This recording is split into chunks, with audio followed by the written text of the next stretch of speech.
जवाहरलाल जी केवलिया पधार चुके हमारे बीच में। मैं आपसे निवेदन करूं इस मोदी सरकार के बारे में जनता को बताएं। जवाहरलाल जी केवलिया जो हमारे जिला उपाध्यक्ष है कांग्रेस के। हेलो,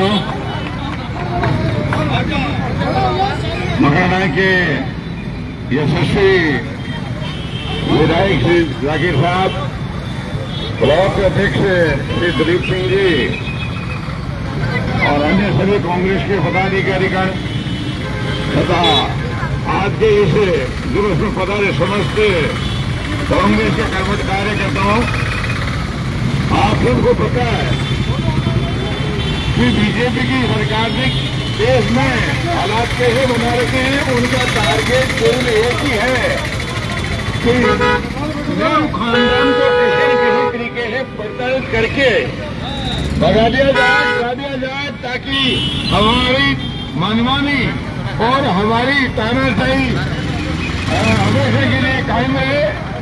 आपको पता है 7 दिन तक राहुल गांधी और सोनिया गांधी जी से इन्होंने पूछताछ की। एक पैसा ही उनके नहीं हिसाब में गड़बड़ नहीं मिली, कोई प्रॉपर्टी कोई काला धन नहीं मिला। और इसी तरीके से आपने देखा होगा अभी गाजियाबाद जी के यहाँ जयपुर में रेड डाली गई। एक पैसा एक डेले का ही कहीं कोई हिसाब संपत्ति का ब्यौरा नहीं मिला। केवल उनका काम कांग्रेस के उन लोगों को जो कि बीजेपी की गलत नीतियों का बखान करते हैं, जनता को बताते हैं, या उनको भय है कि ये हमारी कमियों को उजागर करेंगे, उनको डराना, उनको धमकाना, ये उनका काम है। और इसी क्रम में आपने देखा होगा कल पूरे भारतवर्ष में जिला स्तर पर कांग्रेस के कार्यकर्ताओं ने बीजेपी नीति के खिलाफ में हमें रस्ते प्रदर्शन किया था। और आज ब्लॉक स्तर का हो रहा है और कल गांव गली तक ये विरोध होगा। अब आजकल एक ही मुहिम चला रखी है, नेहरू जी ने वो कर दिया, नेहरू जी ने वो कर दिया। अरे नेहरू जी 1964 में चले गए थे। आज तक मतलब मोदी की सरकार ने जब भी लोकसभा में कोई बात उठी, किसी भी तरह की महंगाई होती है तो नेहरू को याद करते हैं कि नेहरू ने कर दी। भारत में अंडे को हाथ फैल रहा है, नेहरू ने फैलाया। यानी कहने का मतलब उनको एक परिवार से डर लग रहा है और उस परिवार को भगाने के लिए ये षड्यंत्र रच रहे हैं। लेकिन भारतीय जनता समझ चुकी है, भारत का गरीब और दलित ये समझ चुका है। वो पुरानी नीति ला करके अपनी वापिस तानाशाही को इस देश में कायम रखना चाहते हैं। आप सभी जनता से हमारा निवेदन है कि बीजेपी गलत नीतियों का आप डटकर विरोध करें। जो भी काम अच्छा है हम भी उनका समर्थन करते हैं, वो बात नहीं है। लेकिन केवल एक परिवार के पीछे पूरी पार्टी बीजेपी की नेतागिरी लगा रखी है कि सोनिया गांधी और राहुल गांधी को डरा करके यहाँ से भगा दिया जाए और फिर हम आराम से देश की जनता पर तानाशाही रूप से शासन करेंगे। आप लेकिन कांग्रेस का कार्यकर्ता इतना मजबूत है, देश से नहीं डरता है, मरने से नहीं डरता है। अगर हमें कुर्बानी देनी पड़ी तो भी हम कुर्बानी देने के तैयार है। जय हिंद, जय भारत। कांग्रेस पार्टी बिल्कुल हमारे जवाहरलाल जी ने सही कहा। इतनी तुम्हारे में ताकत है तो प्रताप सिंह जी ये क्या मिजोरम की ईडी भेजो, पता चले लंबा पाए भेजूंगा। बिल्कुल चैलेंज है, मिजोरम नहीं का ईडी भेजो तो ले आओ, पता चले क्या ईडी का जादू करा था। आगे के उद्घाटन के लिए हमारे लोकप्रिय विधायक जाकिर सिंह जी से निवेदन करें आप। और कांग्रेस पार्टी राहुल गांधी, सोनिया गांधी। अब आपके बीच में हमारे ग्रामीण ब्लॉक के अध्यक्ष दिलीप सिंह जी चौहान साहब 2 लोग बोलेंगे।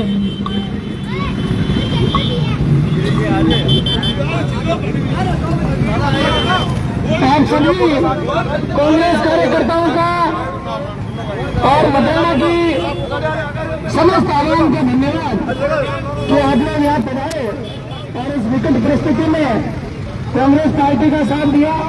जो हमारा शीर्ष नेतृत्व संघर्ष कर रहा है, तो शीर्ष नेतृत्व के संघर्ष को साक्षी बनने के लिए आज के इस ब्लॉक स्तरीय कार्यक्रम में विरोध प्रदर्शन में स्वयं जाकिर हुसैन जी के साथ हमारे बीच में आए हैं और समस्त कांग्रेस की पूरी टीम का, युवा टीम का, महिला टीम का, सबका मैं यहाँ स्वागत करता हूँ और इस विरोध प्रदर्शन में सबका धन्यवाद ज्ञापित करता हूँ।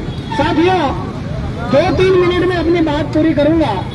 कईयों के भी सस्पेंस है कि ये नेशनल हेराल्ड क्या है, ये ईडी क्या है। बहुत साधारण भाषा में आपको समझाने का प्रयास करूंगा कि जो अभी मुद्दे चल रहे हैं वो मुद्दा चाहे महंगाई का हो, चाहे टैरिफ का हो, चाहे मुद्रास्फीति के गिरने का हो और चाहे किसी प्रकार वक्फ बिल का हो, उन सभी मुद्दों से ध्यान भटकाने के लिए ये नया पैतरा लाया गया है। और कैसे लाया गया है उसका मैं आपको स्टेप बाय स्टेप बताने का प्रयास 2-3 मिनट में ही करूंगा कि ये नेशनल हेराल्ड क्या है। नेशनल हेराल्ड एक अखबार का नाम है। उस अखबार को छापने का काम 1937 में, जिस प्रकार 38-37 में ये जो वित्तीय व्यवस्था उसमें शुरू हुई थी, तो जब नेशनल हेराल्ड का नेहरू जी ने स्थापना करी तो इसलिए की क्योंकि आज के जो मीडिया की हम लोग स्थिति देख रहे हैं, उस समय हमारा देश गुलाम था और वो भी मीडिया एक तरफा लिखता था, अंग्रेजों के पक्ष में लिखता था। तो उस समय भी इसका नाम गोदी मीडिया, और गोदी मीडिया का मतलब होता है कि जो शासन प्रशासन या ताकतवर व्यक्तियों की गोद में जाकर बैठ जाए उसे गोदी मीडिया कहा जाता है। तो नेहरू जी ने उस समय सही सोच रखते हुए इस अखबार को लॉन्च किया कि हमारी अपनी बातें जो हम लोग कहना चाह रहे हैं वो देश के लोगों तक इस अखबार के माध्यम से पहुंचेगी। हम लोगों ने प्रयास किया, नेहरू जी ने, और ये अखबार इंग्लिश में छपा। लोगों ने फिर से निवेदन किया, थोड़ा सा निवेदन किया कि इंग्लिश के अखबार के साथ में आप हिंदी का अखबार भी लाओ। तो इसी नेशनल हेराल्ड के बैनर तले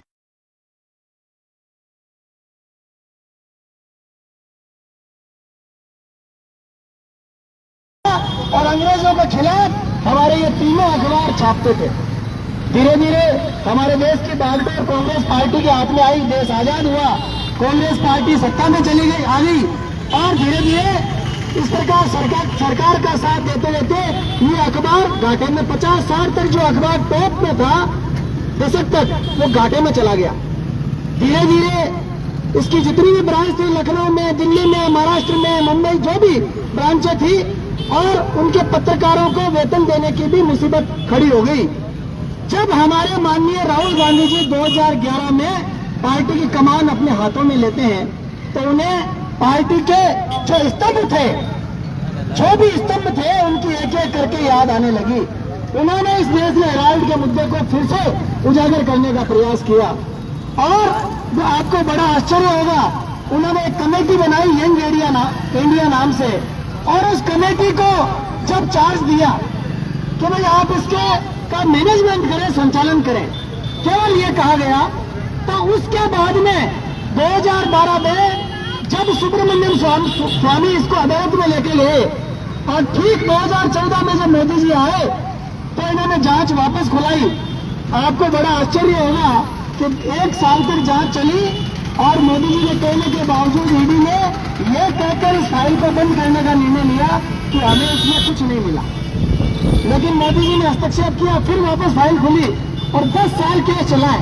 बात मेरी यही समाप्त हो रही है, जहां ये कह दिया गया था कि अब इसमें कुछ नहीं है, बंद कर दिया जाए केस, 10 साल चलकर, और अभी वक्फ बिल का जो इतना विरोध हुआ उसके नाम को लेकर 2 दिन पहले 10 साल तक सोनिया और राहुल जी का इसमें नाम नहीं था, और इसे चार्जशीट क्या होती है कि लास्ट के समय जब जांच पुलिस पूरी कर लेती है, ईडी कर लेती है, तो पूरा जो अंतिम कोर्ट में पूरा देना पड़ता है उसे चार्जशीट कहते हैं। बात विषय लंबी है, लेकिन मैं ये कहना चाहता हूँ कि मोदी जी और भाजपा ये मैसेज देना चाहती है देश में कि देश की जो सबसे बड़ी पार्टी है उसके आला कमान को भी हम अंदर खींचकर हवालात में डालने की ताकत रखते हैं। तो फिर तेजस्वी यादव सुन ले, बंगाल की ममता बनर्जी सुन ले, उद्धव ठाकरे सुन ले, शरद यादव सुन ले, कि जो भी हमारा विरोध करेगा अखिलेश यादव सुन लो, वो भाजपा की सरकार ये कहती है कि हमारा विरोध करोगे तो राहुल गांधी और सोनिया गांधी को हम अंदर डाल सकते हैं, तो आपकी क्या बिसात है। इसलिए ये विरोध हो रहा है, इसकी तय तक जाइए।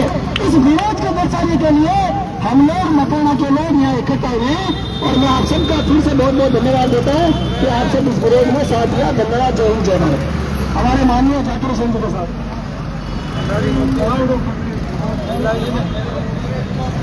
कांग्रेस पार्टी, राहुल गांधी, सोनिया गांधी।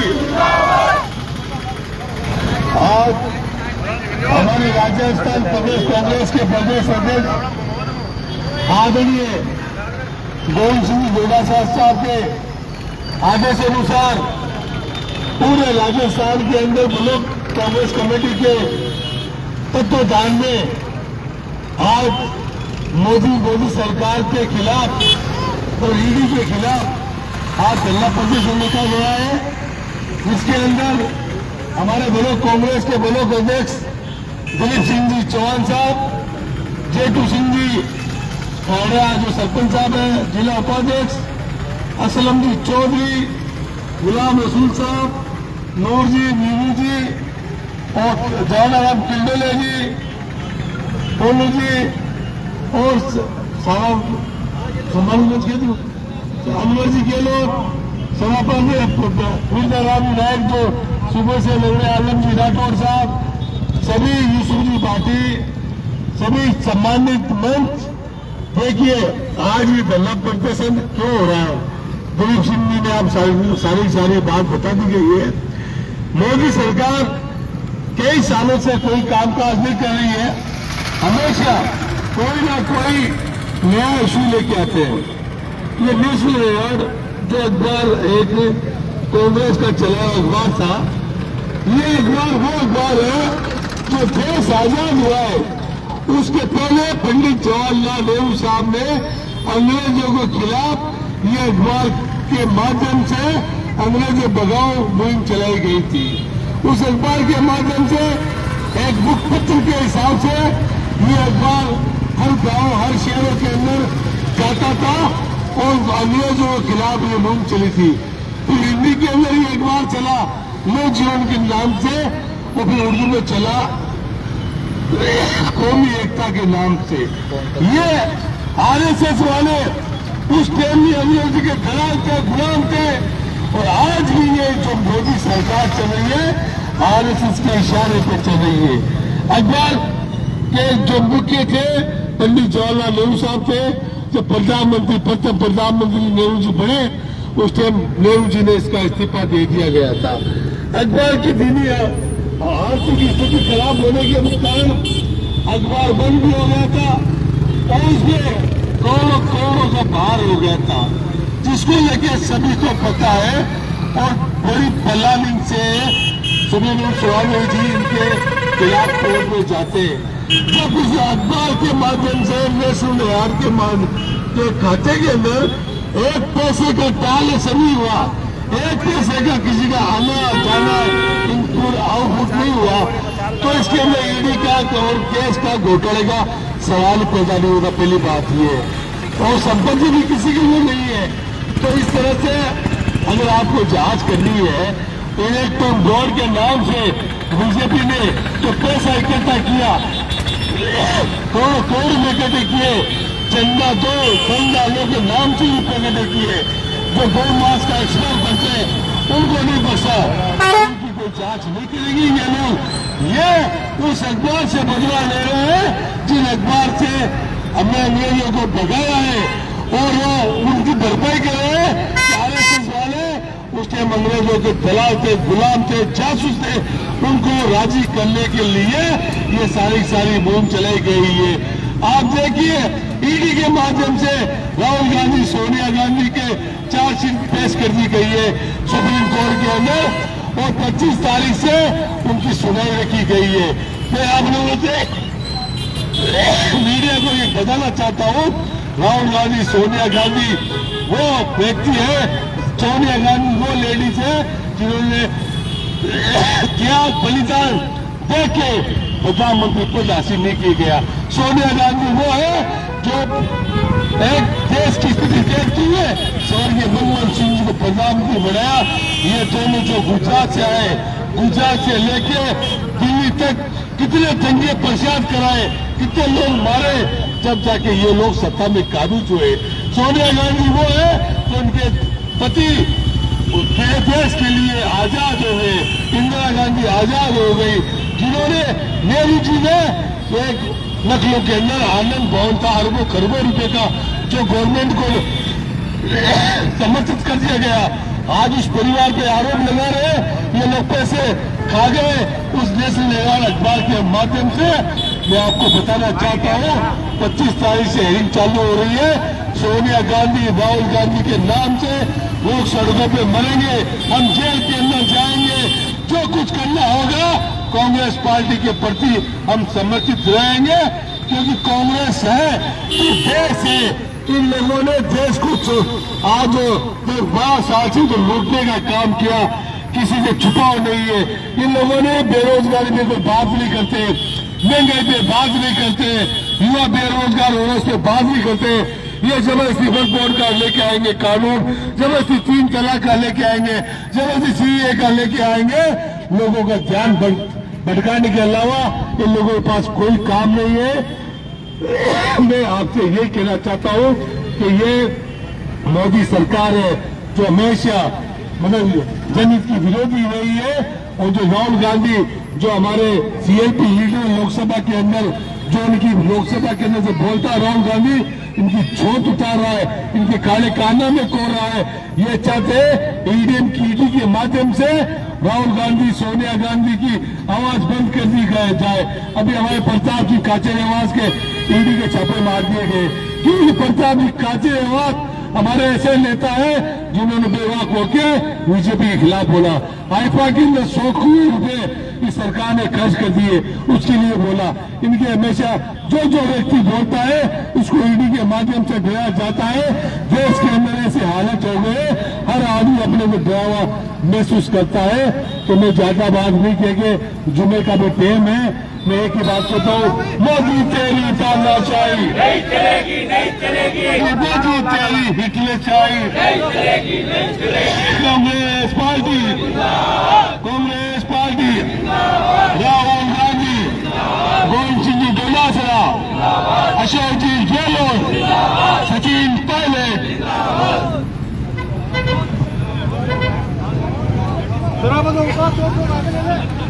आगे ले थोड़ा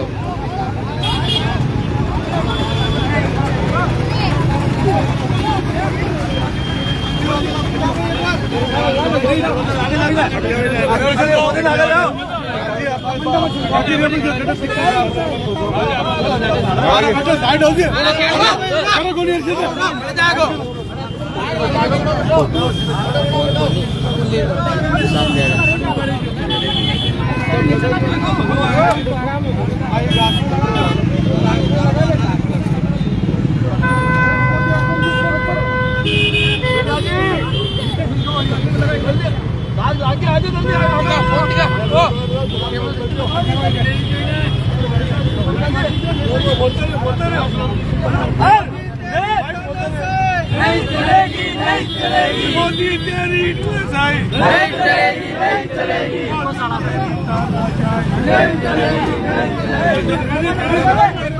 बन जाओ नारे। मोदी तेरी तानाशाही नहीं चलेगी, नहीं चलेगी। नहीं चलेगी, नहीं चलेगी। नहीं चलेगी, नहीं चलेगी। नहीं चलेगी, नहीं चलेगी। नहीं चलेगी, नहीं चलेगी। नहीं